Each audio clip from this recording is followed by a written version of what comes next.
Если тормозит YouTube, в описании ссылка «Как ускорить». Там же бесплатный VPN на 30 дней. Совсем недавно, в мае, Путин заявил, каждый месяц на войну добровольно записывается 50-60 тысяч россиян. Мол, в Украине одни только облавы и бусификации, а у нас мужчины в военкомат сами идут. Пока Путин озвучивает баснословные цифры добровольного рекрутинга, на войну отправляют срочников, которые проходят службу в воинских частях. О чем подробно пишет издание «Верстка». И если когда-то это были единичные случаи, то в последнее время схема поставлена на поток. Правозащитники получают многочисленные жалобы об этом из всех уголков страны. Действуют самоназванные рекрутеры хитро, если не сказать изощренно. Сегодня об этом поговорим.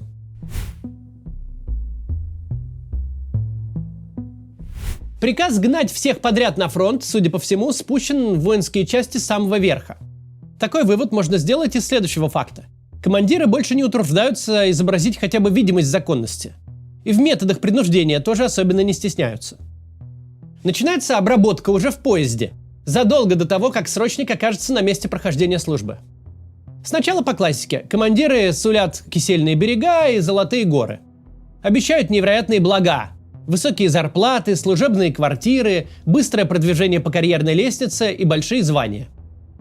Давят на то, что контракт-то, мол, коротенький. Посидишь полгодика в тылу, поковыряешь в носу, не понравится, так просто откажешься, делов-то. Я ему говорила, ты посмотри, они же обманывают, специально туда заманивают. А он, они сказали, что я буду бэплашником, не буду на передке. Съезжу на полгода и вернусь. Это, конечно, чистой воды вранье. Никакой возможности прекратить контракт в военное время не существует. Контракты просто превращаются в пожизненные. Их бесконечно продлевают на основании указа о мобилизации. Если такие уговоры не работают, в ход идут уже шантаж и угрозы по крайне изощренной схеме. Например, в одной воинской части офицеры нашли в телефоне срочника переписку, якобы с просьбой достать какие-то таблетки. При этом самих таблеток новобранец не получал, денег никому не отдавал, сделки никакой не состоялось. Однако командиры устроили ему настоящий психологический террор. И контракт молодой человек все-таки подписал. Мол, ты не бойся, в боевую часть не попадешь. Просто будете сидеть в стороне. Отсидишься, заработаешь денег. А когда он не согласился, начали стращать. Подписывай. Начали давить офицеры. Говорили, есть скриншоты его переписки с одним контрактником, который продавал таблетки. Мол, грозит тебе тюрьма от 3 лет. А если посадят, сразу в штурма кинут. В последнее время в схемах убеждения появился новый сценарий. Командиры обещают срочникам учебу в якобы высшем военном заведении. Подробной информации о формате пока нет, но есть вероятность, что это короткие курсы, после которых студентов отправляют прямиком в окопы. Ехать до воинской части несколько суток, и после изнурительной поездки новобранцев ждет отнюдь не отдых. По прибытии в часть их запирают в отдельном помещении, морят голодом и не дают спать. В общем, сознательно доводят до такого состояния, в котором легко сломать волю человека. Чтобы к тому моменту, когда срочникам подсунут контракт, им было уже вообще все без разницы. Чтобы у них не осталось ни сил, ни желания что-то понимать и уж тем более возражать. Напомню, речь идет о вчерашних школьниках, 18-летних ребятах.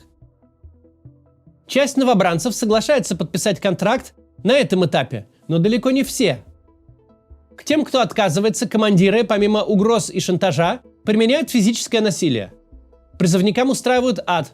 По 200-300 отжиманий, пробежки по 50 кругов вокруг стадиона в полной экипировке, бронежилет, противогаз, автомат. И все это ночью. Утром сразу в наряд, без отдыха. Если совсем не повезет, сутки и 1,5 без сна. Сначала всякие разные люди обрабатывали, пытались по-хорошему. А потом начались угрозы и физическое насилие. Избивали разными способами, кто как умел. Бывало, других солдат подговаривали или контрактники били. Бывало, бил кто-то из старших. Известен случай, когда командир выстрелил срочнику в ноги из травматического пистолета, и дело замяли.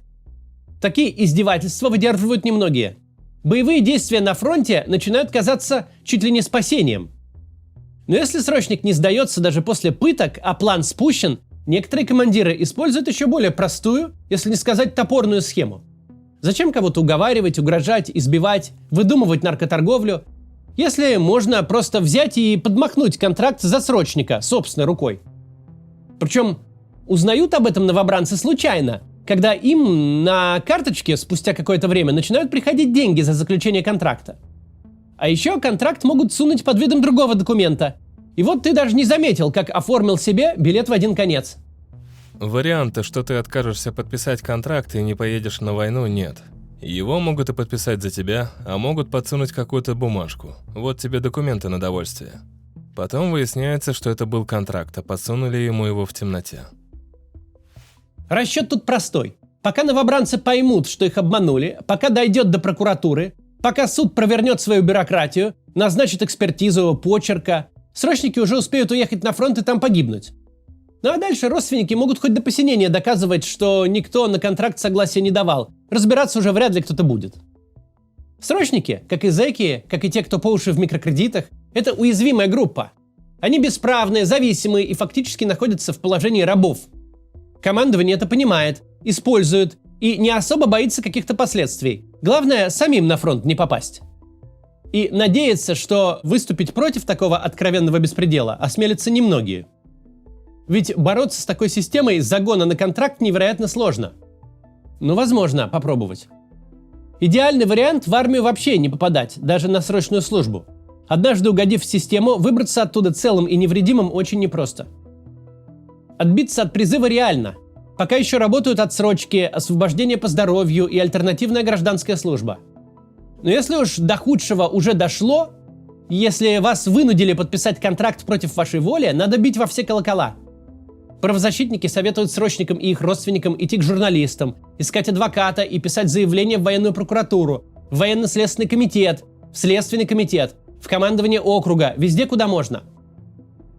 Еще одна опция, если вы уже оказались в армии, это дезертирство. Да, это потенциально уголовное дело в России, и, скорее всего, из страны придется уезжать очень надолго, если не навсегда. Да, дезертирам сейчас нелегко. Принять их готовы далеко не все страны ЕС. Большая часть находится в Армении и в Казахстане, да еще и без загранпаспортов. Но эти условия все еще куда лучше, чем в штурмовых батальонах, выбраться откуда крайне тяжело. При этом дезертировать, пока человек не находится прямо в зоне боевых действий, возможно. С этим помогают правозащитные проекты, например, «Идите лесом». Еще один вариант – намеренно уклоняться от призыва.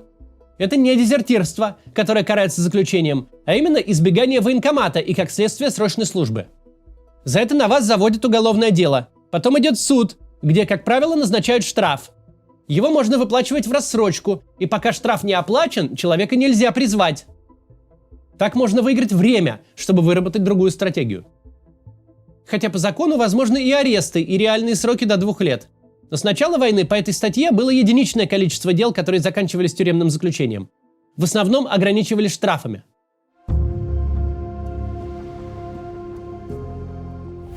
До 23 года в российской армии существовала норма. Солдат-срочник получал право заключить контракт с Минобороны только после 3 месяцев службы. Исключение делалось для тех, кто был призван после окончания ПТУ, колледжа или вуза. Эта норма гарантировала, что вчерашний выпускник школы сначала хотя бы освоится в казарме, поймет, что к чему. И если потом уж решит стать контрактником, то сделает это осознанно. В середине 23 года Государственная Дума приняла поправки, согласно которым подписать контракт может любой срочник и прямо с первого дня службы. Преподнесено это было, конечно же, как расширение прав военнослужащих. Кстати, увеличение призывного возраста до 30 лет позиционировалось также, тоже как расширение прав. Однако невозможно представить себе, чтобы власть не понимала, что она делает. Законодательство только для того и было изменено, чтобы появилась возможность обрабатывать призывника еще по пути в воинскую часть и начать его мордовать буквально с момента, как новобранец переступил порог казармы. Кто отслужил в армии хотя бы 3 месяца, тот более-менее знает входы и выходы, становится более толстокожим. Такого бойца, у которого уже четверть службы за спиной, сложнее продавить на контракт. Однако первые дни в армии, причем в любой, не обязательно в российской, это шок не только на психологическом, но и на физическом уровне. Шок неизбежен даже при точном соблюдении всех правил уставных взаимоотношений. Что уж говорить о ситуации, когда 18-летнего парня, только что вышедшего из школы, лишают сна и бьют. Когда ему угрожают и одновременно уговаривают, мол, ты что, не мужик? В разгар нынешней войны законодатели специально и явно по указке высшего руководства страны сделали возможным подписание контракта именно в шоковом состоянии. Власть ясно отдавала себе отчет. Она снимает единственный барьер, который мог уберечь 18-летних парней от отправки в бесконечное рабство. Зная, что рабство это может окончиться только смертью, пропажей без вести или тяжелым увечьем. Здесь мне бы хотелось обратиться не только к своим зрителям, но и к максимально широкой аудитории, которая, может быть, увидит это видео. Во-первых, с предостережением. Не идите сами и не отдавайте близких в армию, даже на срочную службу. Она в любой момент может оказаться именно что бессрочной. Во-вторых, оценивая нынешнюю войну, пустите в свою картину мира то, что узнали из нашего сегодняшнего разговора. А так ли ведутся по-настоящему праведные войны? В истории нашей страны был очевидный пример оборонительной войны. И тогда не требовалось каких-то хитро выдуманных схематозов для заманивания мужчин на фронт. Все проговаривалось явно и открытым текстом. В ходе мобилизации людей не приглашали в военкоматы под видом всего лишь сверить документы. Солдатам-срочникам не подсовывали на подпись одни бумаги под видом других. Не принуждали побоями к какому-то денежному договору. И не рассказывали, мол, не дрейфь, это всего лишь на полгода, потом поедешь домой состоятельным человеком. Так какого же рода война идет сейчас, если пополнение армии приходится осуществлять через чиновничью хитрость, физическое и психологическое насилие, с соблазнением миллионами рублей?